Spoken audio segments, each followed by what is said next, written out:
sans toi. Oh non, je ne peux vivre sans toi. Tu es mon milieu naturel où je respire. En toi seul, moi je peux vivre. Pour faire l'homme que je suis, tu as parlé à toi-même. Tu as dit, faisons l'homme à notre image, à notre ressemblance. À l'esprit, dans lequel aussi il est allé prêcher aux esprits en prison, qui autrefois avaient l'incrédulité lorsque la patience de Dieu se prolongea au jour de Noé, pendant la construction de l'arche dans laquelle un petit nombre de personnes, c'est-à-dire 8, furent sauvées. Lisons encore 1 Corinthiens 15, versets 16 à 23. 1 Corinthiens 15.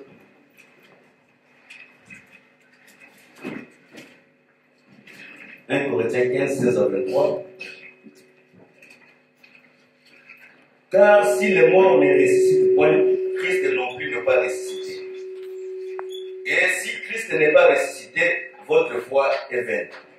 Vous êtes encore dans vos péchés. Et par conséquent, aussi ceux qui sont morts en Christ sont perdus. Si dans cette vie seulement que nous espérons en Christ, nous sommes le plus malheureux de tous les hommes. Mais maintenant, Christ est ressuscité des morts, il est le prémisse de ceux qui sont morts. Car, puisque la mort est venue par un homme, c'est aussi par un homme qu'est venue la résurrection des morts. C'est comme tout meurt en Adam, de même tout revit en Christ. Mais chacun en son rang, Christ comme prémisse pour ceux qui appartiennent à Christ lors de son avènement. Pour terminer, Romains 4, je crois bien, Romains 1, verset 4. Romains 1, le verset 4.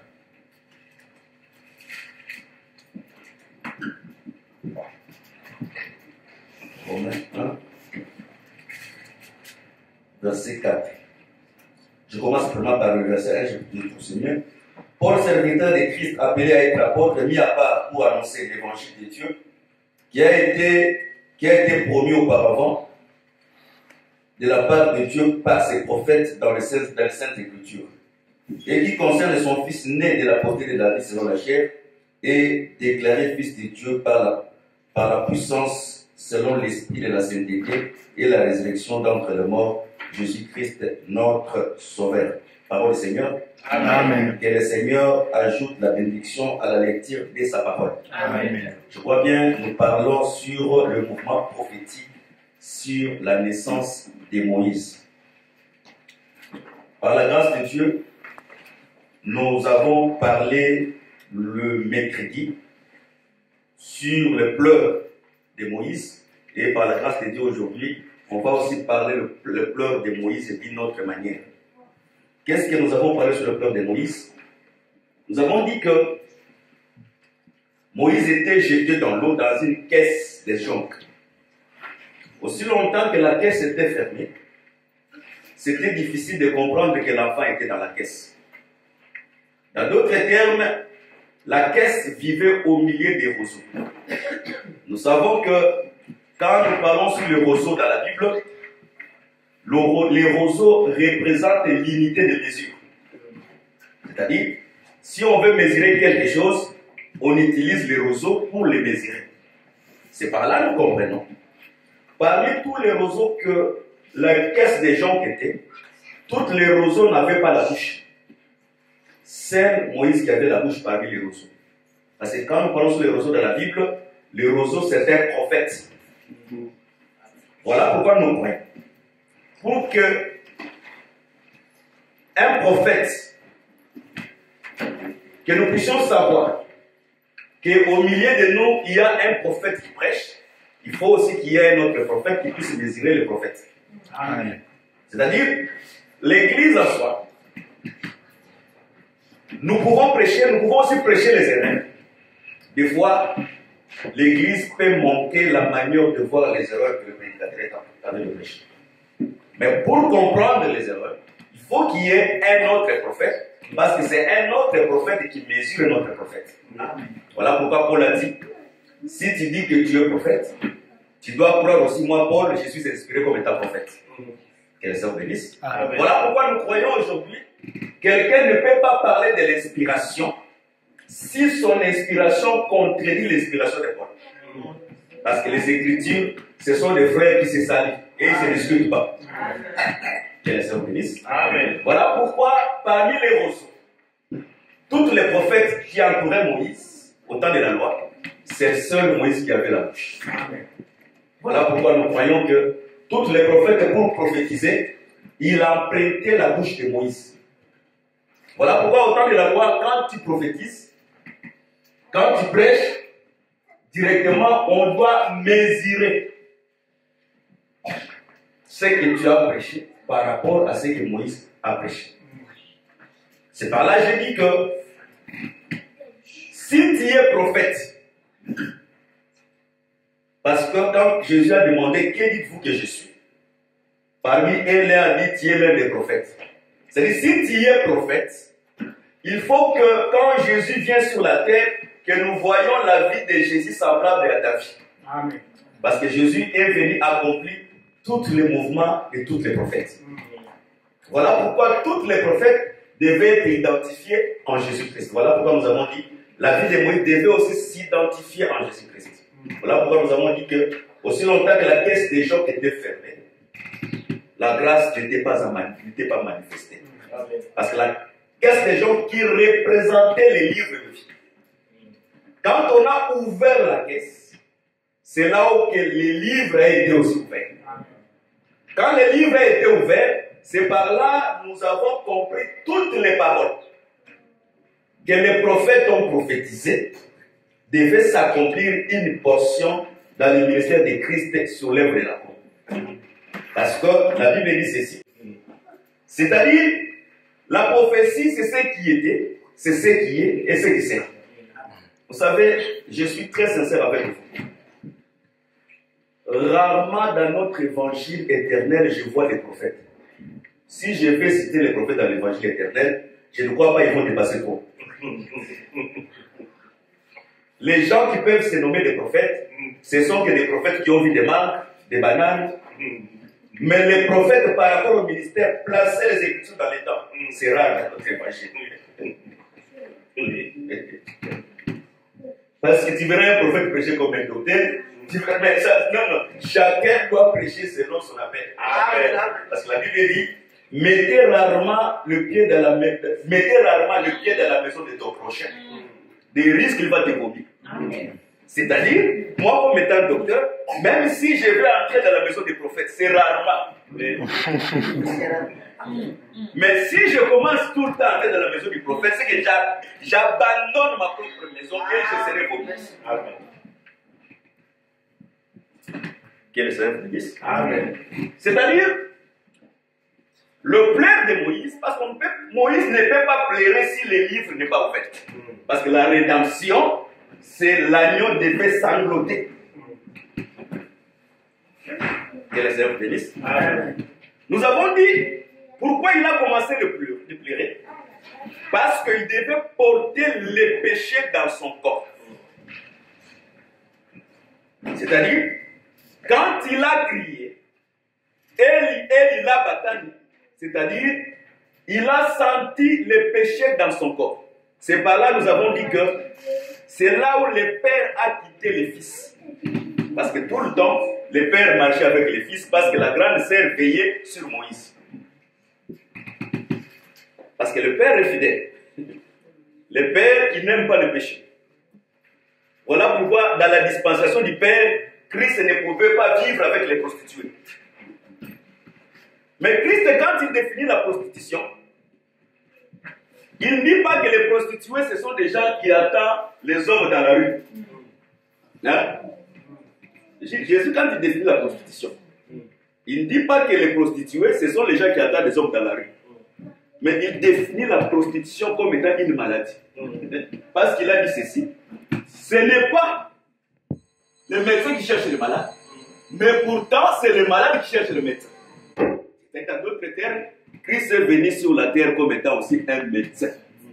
Voilà pourquoi quand il lit sur la femme au père Tosson, il a souffert dans la main de plusieurs médecins. Mais le médecin ne pouvait pas donner la solution. Amen. Pourquoi il n'a pas donné la solution? Parce qu'ils étaient des faux médecins. Un jour, Job était malade. Les amis de Job ne savaient pas d'où venait la maladie de Job. Or, la maladie de Job, c'était la complicité entre Dieu et Satan. Vous savez, de la manière que nous faisons dans l'église, Dieu peut parler à Satan, mais Satan ne se repentira jamais. Si tu es Satan, Dieu peut parler, comme il a parlé aussi avec Satan, mais Satan ne se repentira jamais. Que le Seigneur bénisse. Amen. Maintenant, pendant que Job était malade, ses trois amis, quand ils sont venus, l'autre a dit non, c'est parce que tu as péché. C'est parce que tu as fait ceci. C'est parce que tu as fait ceci. Toutes les consultations qu'il faisait, Job a dit que vous êtes des faux médecins. Les faux médecins, c'est qui? Les faux médecins, ce sont des gens qui ont bâti la conséquence des souffrances des autres à... Est-ce que c'est bon? C'est-à-dire, les diagnostics de la maladie ou de la souffrance de quelqu'un, ils ont diagnostiqué que si tu es dans la souffrance, c'est à cause du péché peut-être de ton grand-père. Peut-être ce que tu as fait, c'est ça les conséquences du péché. Mais dis-moi, la maladie de Job était contraire. La maladie de Job, c'était une maladie venant de Dieu. Nous croyons aux conséquences du péché de la vie de quelqu'un.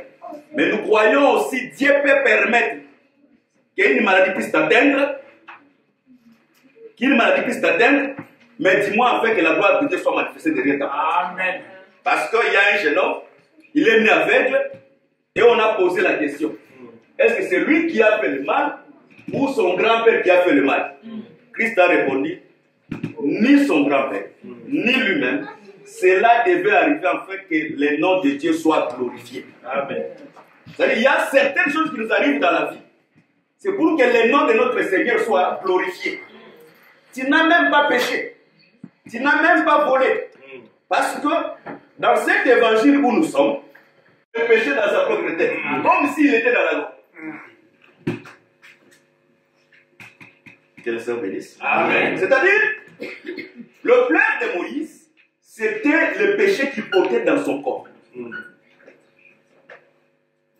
Pour dire que Christ, quand il était sur la croix, il a porté tous les péchés. C'est-à-dire, si un seul péché, Christ n'a pas porté ses péchés à la croix, Christ n'allait pas ressusciter parmi les morts. Amen. C'est-à-dire, tous les péchés qui est écrit dans la Bible, Christ l'a porté. Je vais vous expliquer aujourd'hui les péchés un peu. Beaucoup de gens, ils croient que le péché c'est seulement voler. Là, même un prêtre catholique sait que le péché c'est voler. Même Emmanuel Macron sait que le péché c'est voler. Mais ce qu'Emmanuel Macron ne sait pas que c'est le péché, premièrement, c'est le refus de croire à la vérité. Amen. Le péché, c'est le refus de faire le bien. Amen. Quand tu as l'occasion de faire le bien et tu ne le fais pas, tu as commis un péché. Amen.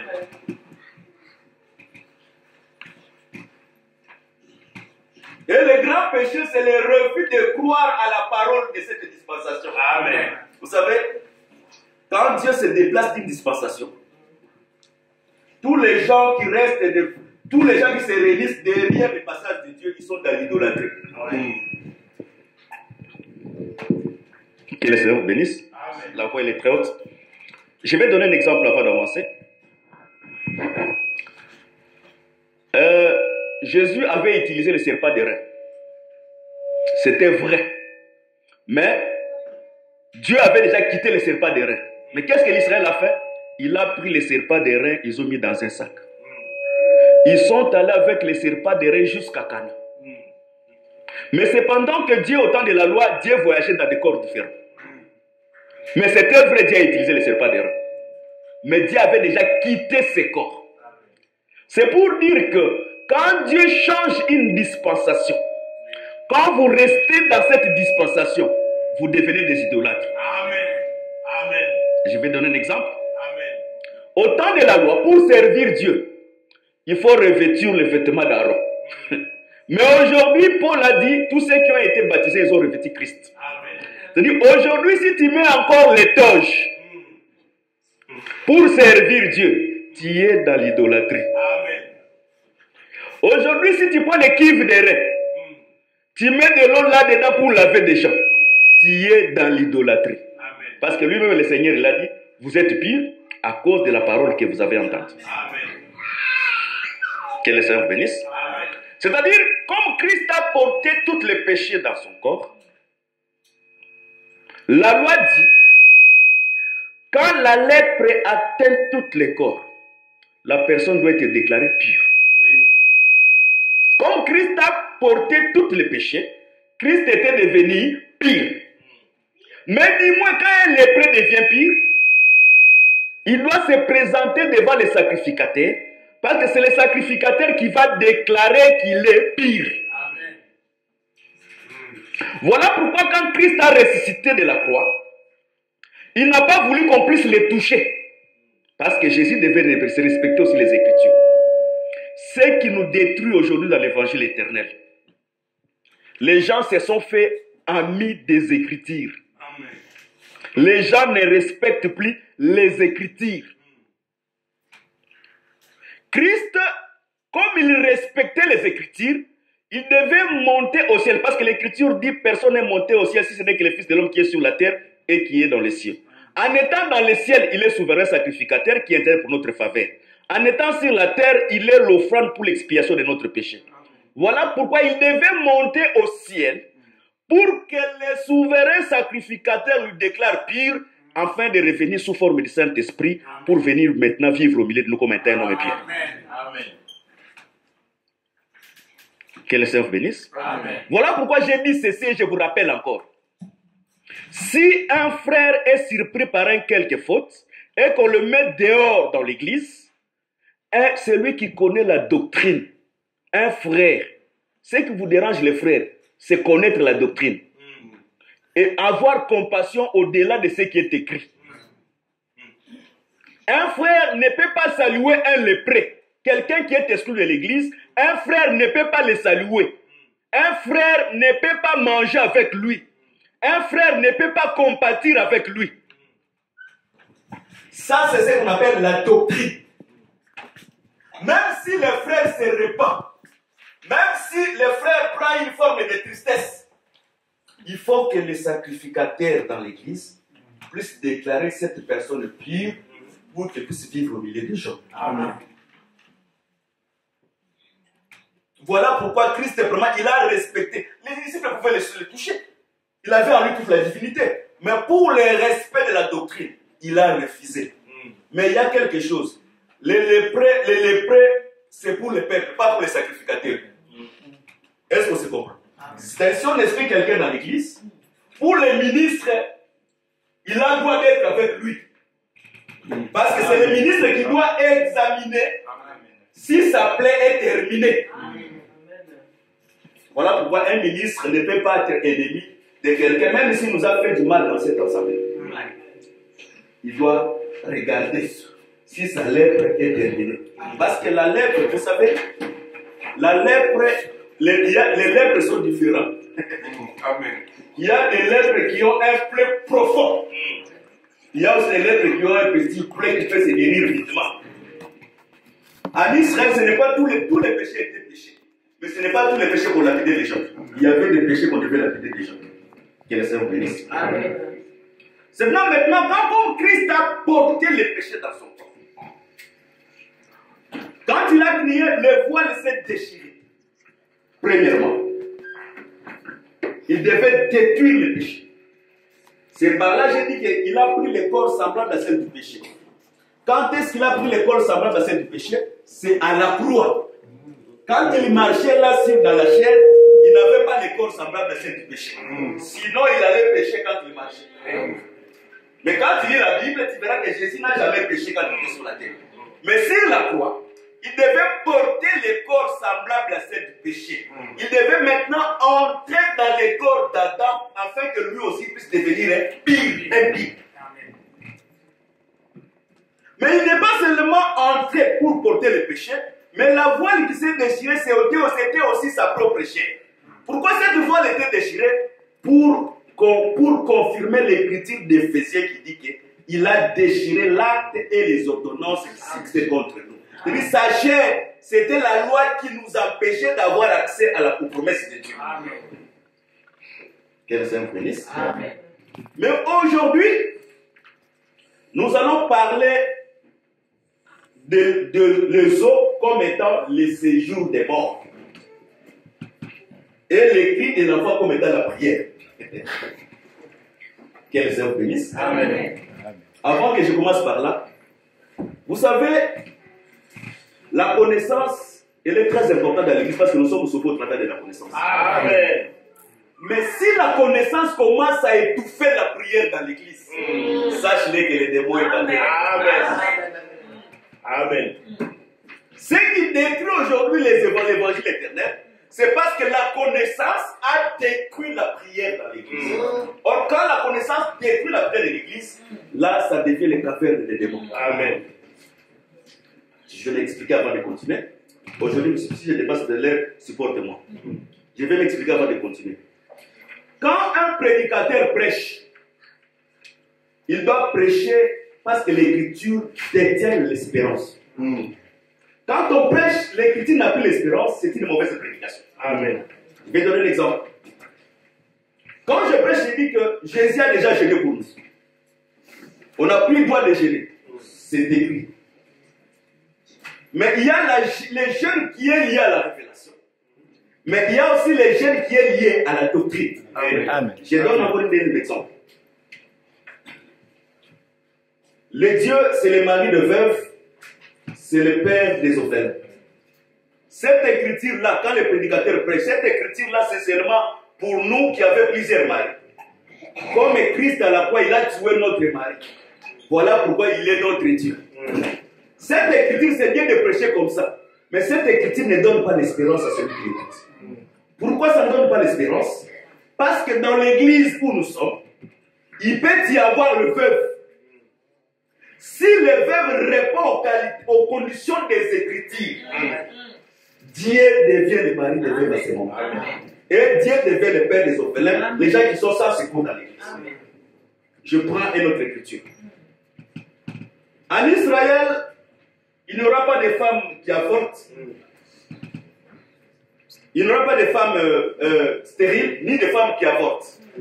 Si je prends cette écriture seulement sous la portion spirituelle, c'est-à-dire, Israël, c'est nous. Quand on reçoit la semence de la parole, on ne peut plus avorter. Amen. Si je laisse seulement comme ça, si maintenant il y a une femme stérile dans l'église, cette écriture n'a pas l'espérance qu'il peut avoir l'enfant.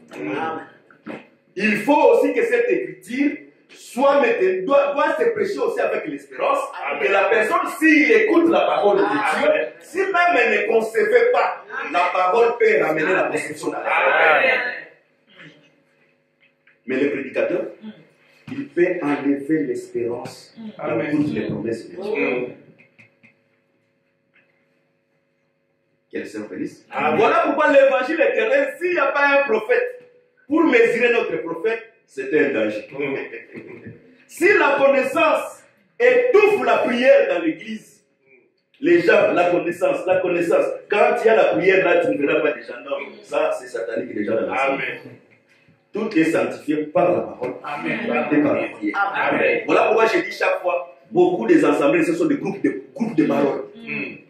Les gens de l'île sont des groupes de prière.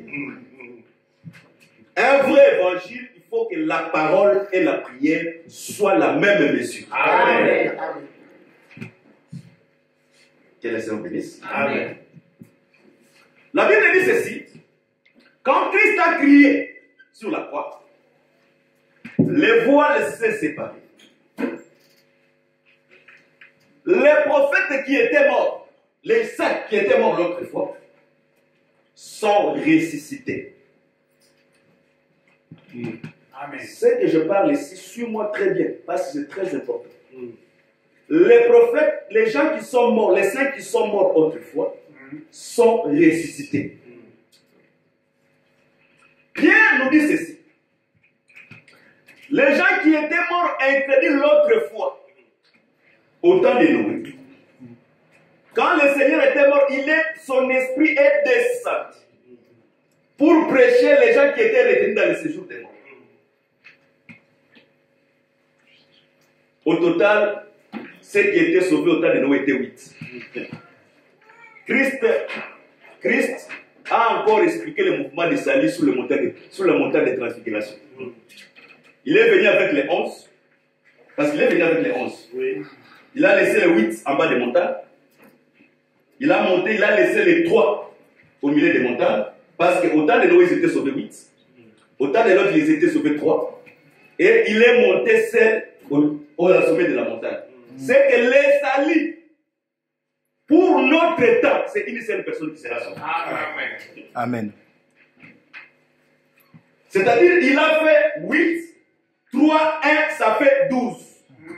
C'est-à-dire, les salut, c'est dans le chiffre 12. Amen. Amen. Que le Seigneur vous bénisse. Amen. C'est par là que je comprends. Job dit, même si ma chair se détruit, même si mes os, mais c'est que je sais, mon Rédempteur est vivant. Il sera favorable à moi.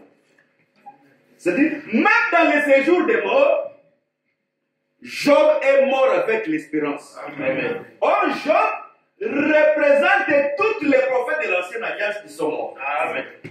Voilà pourquoi l'esprit est descendu dans le séjour des morts, parce qu'il ne pouvait pas sortir dans le séjour des morts si l'esprit du ministère n'est pas descendu dans le séjour des morts. Qu'est-ce que le bien-aimé Jean nous explique comme étant l'esprit? Le frère Jean il dit, dans la main droite de Dieu, il y avait 7 étoiles. Les 7 étoiles sont les 7 esprits de Dieu. Or, les 7 esprits, ce sont les ministres. Les ministres revêtus dans un seul corps. C'est par là que nous disons chaque fois.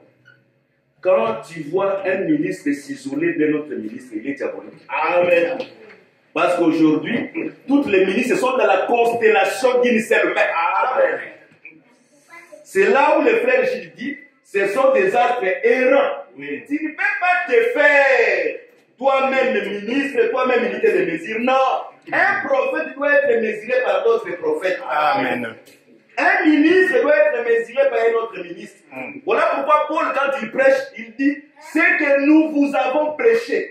Même s'il n'était pas dans le douce, mais dans la prédication, il est dans le douce. Amen. Que le Seigneur vous bénisse. Amen. Je prends une autre écriture. Exode 16. Exode 16 dit, quand Israël ramasse la manne, je vais associer toutes les écritures que je dis. Quand Israël va ramasser la manne, du 1er au 6e jour, si tu ramasses la manne du 1er jour, tu les gardes demain, ça sera détruit. Ça n'aura pas le goût de manger. Ça sera infecté. Mais la manne du 6e jour, donc le 6e jour, tu dois ramasser double portion. C'est-à-dire, la manne du 6e jour, c'est la seule manne qui avait la capacité de dormir et de manger demain. Amen. Est-ce qu'on se comprend? Amen. Or, le vase qui portait les mannes représentait les prophètes qu'ils étaient incapables de traverser une seule nuit. Parce que, je vais vous rappeler que Adam n'a pas vécu même un seul jour. Amen. Est-ce qu'on se comprend? Amen. Je vais m'expliquer. La Bible dit ceci, un jour égale à 1000 ans. Mais Adam a vécu 970 ans. C'est-à-dire qu'il n'a pas fait même un seul jour. C'est pour dire que toutes les vases avaient l'incapacité de traverser une seule nuit. Parce que quand tu traverses la nuit, c'est-à-dire tu es mort et tu es ressuscité. Même naturellement, quand tu dors, tu meurs. Parce que tu ne sais pas qu'est-ce qui se fait la nuit. Et le matin, quand tu te réveilles, c'est la résurrection. Voilà pourquoi nous, étant comme étant les enfants de Dieu, si nous venons à l'église, vous savez, venir à l'église, c'est une expression aussi de la gratitude. Il y a des écrans. Jésus, quand il fait quelqu'un le bien, il aime aussi qu'on le remercie. Amen. Quand le peuple l'a remercié, le Seigneur n'a pas refusé. C'est-à-dire, quand nous nous réveillons, parce que c'est Dieu qui donne le coudé des jours de vie, notre offrande qui peut agréer, c'est venir au culte de notre corps état comme une offrande, comme l'expression de notre gratitude.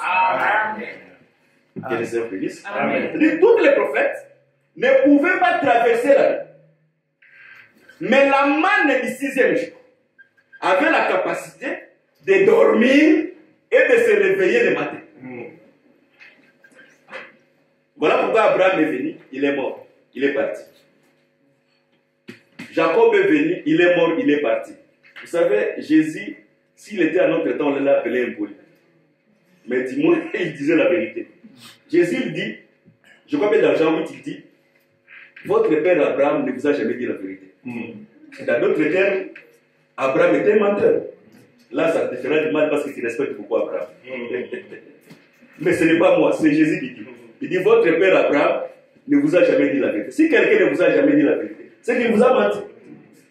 Et il dit encore, tous ceux qui sont venus avant moi, ce sont des brigands et des voleurs. Qui sont venus avant lui?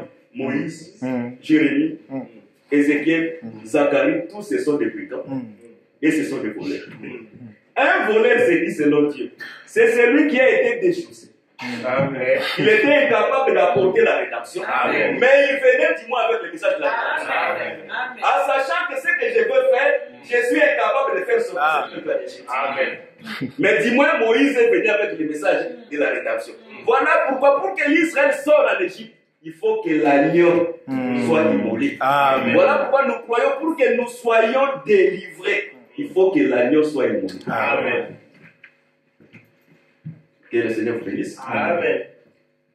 Maintenant, la manne du 6e jour avait la capacité de traverser la nuit et de le manger demain et rester intact. Voilà pourquoi on prophétisait déjà sur la résurrection de Christ. Amen. Parce que Christ, c'est lui qui était la première vase qu'on devait ramasser le 6e jour. C'est lui-même aussi, il était la vase qui pouvait traverser la nuit. Amen. Et qu'il soit la nourriture pour le 7e jour. Parce que nous croyons le 7e jour, nous ne ramassons pas la manne. C'est le sabbat lui-même qui nous fournit la nourriture. Amen. Que le Seigneur bénisse. Je vais dire quelque chose, ce n'est pas, déjà je trouve que ce n'est pas important, mais moi je trouve que c'est important. Vous savez, moi, quand j'ouvre mon robinet, je prends de l'eau, je bois, je remercie le Seigneur. Amen. Même si j'ai fait avec mes propres mains. Mais comme dans le 7e jour, c'est Dieu qui me donne même de l'eau, je remercie le Seigneur. Amen. Voilà pourquoi il faut remercier le Seigneur, même dans les petites choses. Amen. Beaucoup cherchent à remercier le Seigneur seulement dans les grandes choses. Non. Même Dieu fait des tout petites choses. Tu bois de l'eau le matin. Remercier le Seigneur. Amen. Parce qu'il y a des gens qui n'ont pas la capacité d'ouvrir les robinets pour boire de l'eau. Que le Seigneur vous bénisse. Amen. Maintenant, Christ, quand il est mort, son esprit devait descendre encore dans le séjour des morts. Parce que jusque-là, le séjour des morts dominait pour les gens qui étaient dans le séjour des morts. C'est-à-dire, Noé, Abraham étaient dans l'obscurité. Parce qu'il y a une écriture qui dit, la nuit, c'est comme une lumière dans le séjour des morts. C'est-à-dire, il faut imaginer, la nuit, quand on ne voit pas, dans le séjour des morts, c'est comme une lumière. Il faut imaginer quel est le degré de l'obscurité qui se trouve dans le séjour des morts. Nous avons le séjour des morts là où les Abraham étaient. Mais nous avons aussi le séjour des morts parce que tous ceux qui sont morts en Adam sont dans le séjour des morts. Voilà pourquoi la lumière de la parole, qui est l'esprit de Christ, devait descendre dans le séjour des morts pour prêcher encore. Mais je crois que dans le séjour des morts, d'autres étaient morts sans les oreilles. Parce que la Bible dit, leur réveil, où les morts entendront la voix. C'est-à-dire il y a les morts qui ont des oreilles, mais il y a aussi les morts qui n'ont pas des oreilles. C'est comme il y a des gens qui peuvent écouter la parole, mais il y a aussi des gens qui ne peuvent pas écouter. Parce que c'est lui qui donne l'oreille pour écouter la parole, c'est lui-même Dieu. Amen. Voilà pourquoi on peut expliquer à un kibaniste que Jésus revient bientôt. Il ne peut pas croire parce que l'oreille pour l'entendre, Dieu ne lui a pas donné. Amen. Voilà pourquoi quand je prêche ici, je prêche comme sacrificateur, je suis en train de vous mettre les taches du sang sur chaque oreille. Amen. Parce que le sacrificateur, il doit prendre le sang et commencer à mettre sur le lobe de l'oreille. C'est-à-dire qu'il ouvre l'entendement. Tu ne peux pas écouter si les ministres ne te donnent pas les mots. Sinon, tu vas commencer à dire quand Dieu. C'est lui qui succombe à l'Amérique éthiopienne. On a mené à la boucherie. C'est qui cette personne? Si l'interprète ne vient pas, l'écriture tue. Parce que vous a été tué par la lettre. Quand tu ne lis pas la lettre, tu mourras. Lire, ce n'est pas lire en français comme ça. Lire, c'est avoir l'explication de la parole. Amen. Et le Seigneur bénisse. Amen. Mais il y a quelque chose qui s'est passé dans le séjour des morts. J'ai commencé par dire que quand Jésus est mort, les gens qui étaient morts sont ressuscités. Mais il y a un mystère que les gens ne comprennent pas. Ces gens-là qui sont ressuscités ne sont pas sortis du tombeau. Ils sont ressuscités, mais ils sont restés dans le tombeau. Parce qu'ils ne pouvaient pas sortir du tombeau avant que Jésus puisse sortir. Parce que s'ils sortaient, la prophétie sera faussée. Amen. Parce que la Bible dit pour être héritier. Pourquoi Abraham n'a pas été l'héritier de toutes les promesses de Dieu? Parce que le séjour des morts a retenu Abraham. Pourquoi David n'était pas l'héritier de toutes les promesses de Dieu? Parce que le séjour des morts l'a retenu. Voilà pourquoi Dieu, en sachant que lui-même il devait hériter son propre héritage, il a quitté le corps du Père et il a pris le corps du Fils. Amen. Parce que Dieu, il est héritier de ses propres promesses en étant Fils. Amen. Or que pour qu'il soit Fils, il faut que par la puissance de la... Ça c'est Romains 1 verset 4. Il faut qu'il ressuscite par la puissance de la résurrection. Amen. C'est-à-dire, la puissance de la résurrection a permis de Jésus de ressusciter parmi les morts, de vaincre la mort. Or, pour rester parmi les morts, il faut vaincre la mort. C'est-à-dire, Christ, c'est la seule personne qui a vaincu la mort. Amen. Et quand il a vaincu la mort, la Bible dit qu'il a été déclaré héritier de toutes les promesses de Dieu. Voilà pourquoi Christ, il est le premier-né d'entre les morts. Amen. Il est le premier-né d'entre les vivants. Il est le premier-né en tout, parce qu'en Israël, l'héritage était seulement pour le premier-né. Amen. Voilà pourquoi il est aussi les prémices de la résurrection. Amen. Voilà pourquoi la fils de Sunem était ressuscité, mais il est mort. Lazare est ressuscité, il est encore mort. C'est-à-dire la vraie résurrection. Parce que la Bible dit, quand il lit Hébreux 11, d'autres morts refusaient la résurrection. Ils entendaient la vraie résurrection. La vraie résurrection, c'est la résurrection de Christ comme étant les prémices. C'est-à-dire, Abraham, bien qu'il était ressuscité, mais il était encore retenu. Il a fallu que Christ ressuscite. Lisez très bien les Écritures. Hein. Viens chercher d'autres versions, tu le verras. Dans Matthieu. Donc Christ devait ressusciter parmi les morts. Afin qu'il reçoit l'héritage. Parce qu'en Israël, c'est le premier-né qui est l'héritier potentiel de tous les biens. Comme il est l'héritier de tous les biens, nous devons être des co-héritiers. C'est-à-dire, celui qui a cru, il devient co-héritier avec l'héritier de toutes les promesses de Dieu. Amen. Mais Christ, pour qu'il soit héritier, il doit prendre le corps des fils. C'est pour dire que l'héritage, c'est pour les fils. De même aussi, toi tel que tu es là, pour que tu sois héritier, tu dois être un enfant. Amen. Voilà pourquoi l'Israël, quand il est sorti dans le désert, tous les pères étaient morts. Oui. Parce que le père ne pouvait pas hériter. Amen. Pour hériter, il faut être fils. Voilà pourquoi quand Nicodème est venu, il dit, bon, qu'est-ce que je vais faire pour hériter le royaume des cieux? Parce que le vrai héritage, qui ne se ruine pas, c'est devenir un enfant. Amen. Nicodème, quand il est venu, qu'est-ce que je dois faire pour hériter le royaume des cieux? Il dit, tu dois devenir un enfant. Amen. Parce que l'héritage, c'est pour les enfants. Amen. tu dois devenir un enfant, tu dois naître de Dieu. C'est-à-dire l'héritage de Dieu, c'est pour de Dieu. Si tu n'es pas Dieu, tu ne peux pas hériter l'héritage de Dieu. Or, pour être un Dieu, tu dois être semblable à Dieu au travers de sa parole. Amen. Quels sont les risques? Amen. Voilà pourquoi nous croyons. Quand tu reçois l'héritage, tu es né comme étant un enfant.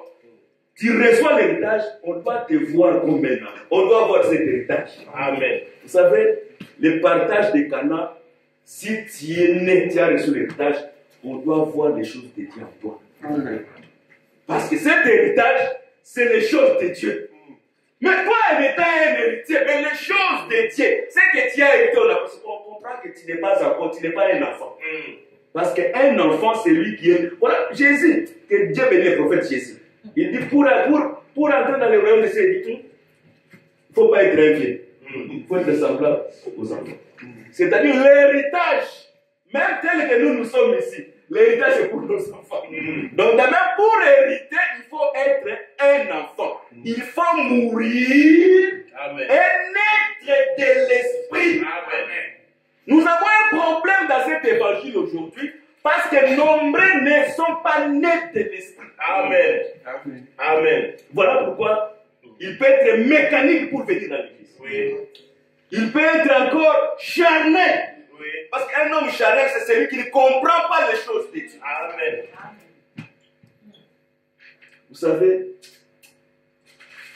quand on comprend le Seigneur, quand on goûte le Seigneur, quand on reçoit un héritage, on marche avec la science.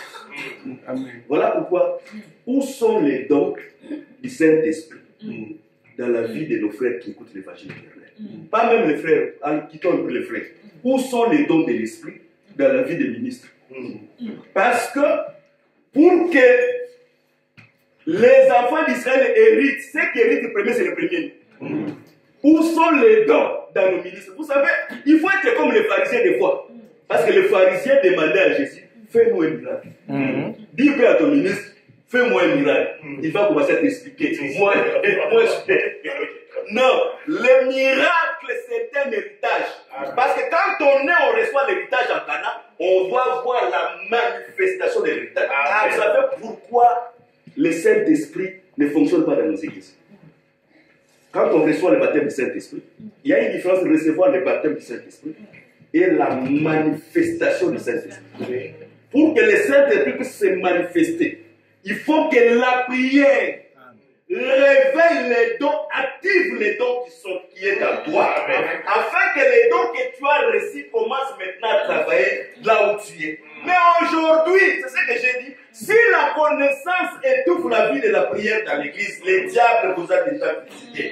Et là où la connaissance a étouffé la vie de prière dans l'église, c'est là où les gens sont dans les discussions, des mots, dans les histoires qui vont dans les généalogies et les choses sans fin. Comprenez déjà, Satan est là. Paul avait la connaissance, mais les dons du Saint-Esprit opéraient dans les miséricorde. Paul avait la connaissance, mais dans l'église où Paul partait, il trouvait des prophètes qui pouvaient dire à Paul que tu seras lié à Jérusalem. Mais aujourd'hui, mon frère, où sont les frères qui peuvent avoir même un petit songe dans la vie? Nous sommes de l'évangile éternel. Nous c'est le ciel. Vous êtes déjà égarés de la vérité. Amen. La vraie connaissance, la connaissance c'est le salut, et le salut c'est la manifestation des dons du Saint-Esprit. L'église où le Saint-Esprit n'agit pas, ça c'est l'église de la Philadelphie. Vous n'avez pas renié mon nom, mais vous avez peu de puissance. Vous savez, on doit, si je presse cela, je ne dis pas que dans mon église, moi-même les dons est à mon père. Là où je connais. Mais si je presse là parce que c'est la vérité, moi-même aussi ça doit me révolter de comprendre comment je vais marcher avec le Seigneur. Donc la puissance est là-bas. Et là-bas, ce sont les fils d'Abraham, les légitimes qu'Abraham a donné les dons. Mais nous avons l'héritage. Vous savez, quand tu lis la Bible, je crois que c'est dans 1 roi 10, bien 1 roi 11. Il y avait, la Bible dit, il y avait un bois qu'on appelait le bois des sandales. Bois des sandales. Aujourd'hui, si la terre, ce bois a disparu. Tu ne peux pas voir pousser ce bois. Mais le bois, ce bois était utilisé à la construction du temple. On a fait avec ça dans le temple les balustrades. C'est-à-dire, quand tu vas dans la forêt, tu ne vas plus trouver cette bois. Mais dans les temples, tu vas trouver cette bois. C'est-à-dire, dans la forêt était resté les bois de cèdre, les bois tous les bois de cypre là, dans la forêt, ça y est. Mais quand tu viens dans les temples, tu vas trouver les bois de cèdre, tu vas trouver aussi les bois de cypre, et tu vas trouver aussi les bois de santal. C'est-à-dire, si on va dans la forêt, on ne va pas trouver les bois de santal. Mais si on va dans les temples, on va trouver les bois de santal. Mais dans la forêt, on va trouver les bois de cèdre, on va trouver les bois de cypre. Nous voulons dire seulement que si on va dans la forêt c'est les lieux où il n'y a pas la connaissance. Si nous allons dans les groupes, vous allez trouver la prière. Mais au temps de Paul, quand il va aussi dans les temples, tu vas trouver la vraie enseignement.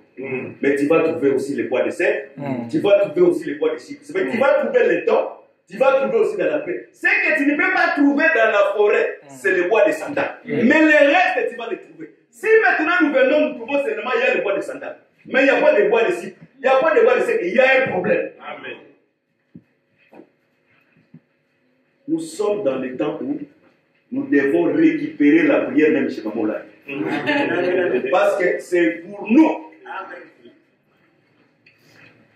Bien que quand on veut bénir, quand Isaac veut bénir, le père dit à Esaü, prends les armes. Mais la maman dit à Jacob, écoute ma voix. Là, Esaü il prend les armes, il va. Bien que dans l'interprétation, ça c'est les œuvres et la loi qui ne pouvaient pas ramener la personne dans le salut. Mais les armes aussi, c'est le groupe de prière. Tu fouilles dans le mail là-bas, la voix.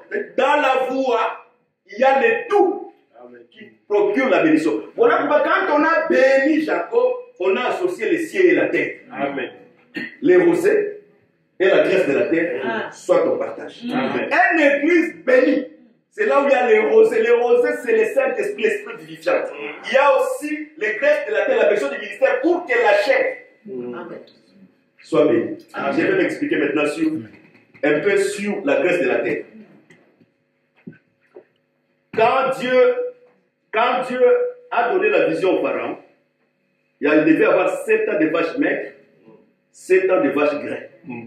7 ans de vaches graies, c'était quoi? C'était les 7 ans où les bœufs avaient la graisse et le travail de bœuf procurait l'abondance.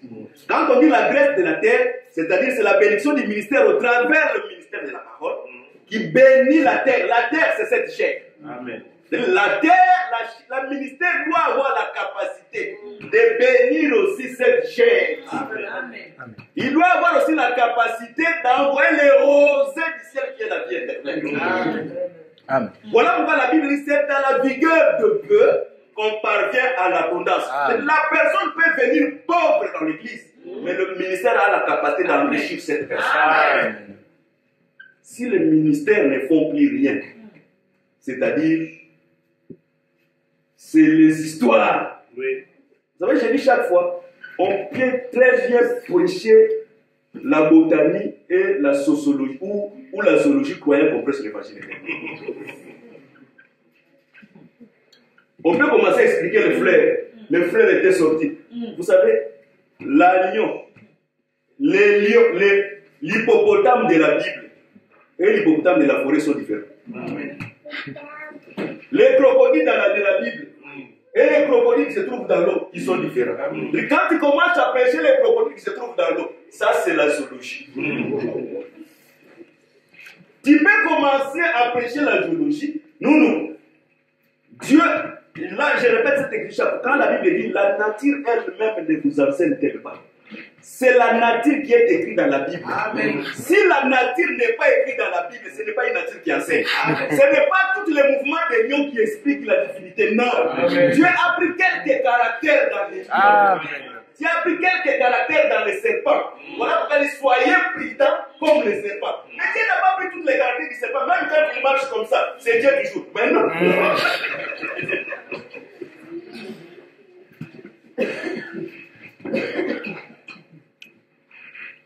Que le Seigneur bénisse. Il faut faire attention avec l'image. C'est-à-dire, quand il est ressuscité, il devait maintenant monter au ciel pour le rétablissement de toutes choses. C'est-à-dire, Moïse, avant d'aller chez la fille du Pharaon, il devait vraiment rentrer dans la maison de son père. Or, en rentrant dans la maison de son père, il devait aussi accomplir certaines prophéties. Parce que Judas, quand son enfant meurt, quand Tamar tue le premier garçon, il envoie le second. Le second, quand il vient, comme il n'a pas besoin de relever la postérité, il jette la semence par terre. Il devient aussi méchant. Toutes ces dispensations, et il prend Sheila. Il dit, il retient Sheila. Parce qu'aujourd'hui, pour un peuple, la pluie est retenue. Maintenant, on a c'est qui? On a c'est celui qui est venu pour relever. Mais il a refusé de relever. Or, c'est-à-dire, on a dans d'autres termes, on a c'est le Seigneur Jésus-Christ qui est venu sur la terre pour relever la postérité en Israël, mais il a refusé. Or, quand on refuse de relever la postérité, on doit te cracher sur le visage. Voilà pourquoi une femme un jour il a vu Jésus. Parce qu'il a vu toutes les signes que Moïse avait promis pour le relèvement de la postérité, mais Christ a refusé, il a jeté le salive sur sa face. C'était pour confirmer que lui qui avait les droits de relèvement de la postérité, mais il a refusé. Mais il a pris la semence, il a jeté sur le 12. Parce que quand il parlait en parabole, c'est le refus. Mais quand il va à côté, il prend les 12 qui sont sur la terre, il jette la semence. Nous croyons qu'aujourd'hui, c'est nous qui détenons l'explication. Parce que l'explication, c'est ça la guérison, et c'est ça aussi la délivrance.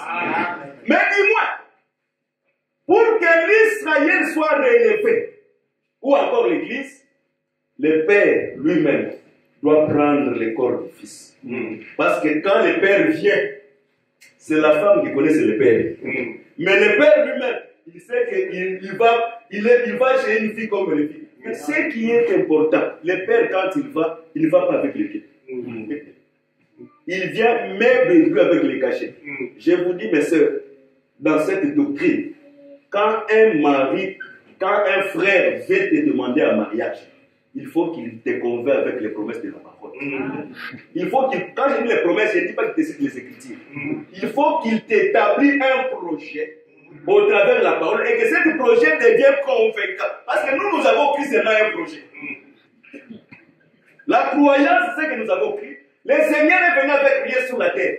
Mais le projet qui nous a étalé, c'est ce projet qui nous a séduit. Voilà pourquoi un vrai homme, il ne vient pas comme un prédicateur de groupe de prière. Tel que moi je suis là. Si vous me touchez, vous allez voir cela.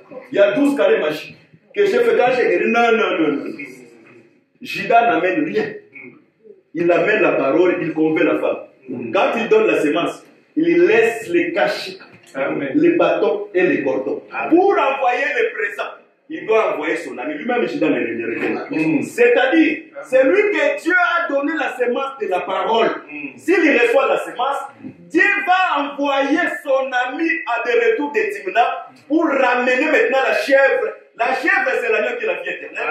Mais la chèvre aussi, c'est le jour de Pentecôte où Dieu a ramené les dons de la vie. C'est lui qui est enceinte. C'est lui qui a reçu la semence de la parole. On doit voir les dons se manifester. Amen. Évangile sans les dons du Saint-Esprit, ça c'est arracher une feuille dans la Bible, 1 Corinthiens 12. Beaucoup, vous savez, nous parlons beaucoup les gens de l'évangile éternel. C'est-à-dire les gens des groupes de prière, ils ont déjà arraché d'autres feuilles dans la Bible. Mais nous aussi, nous avons arraché les papiers de 1 Corinthiens 12. Où sont les dons dans l'église?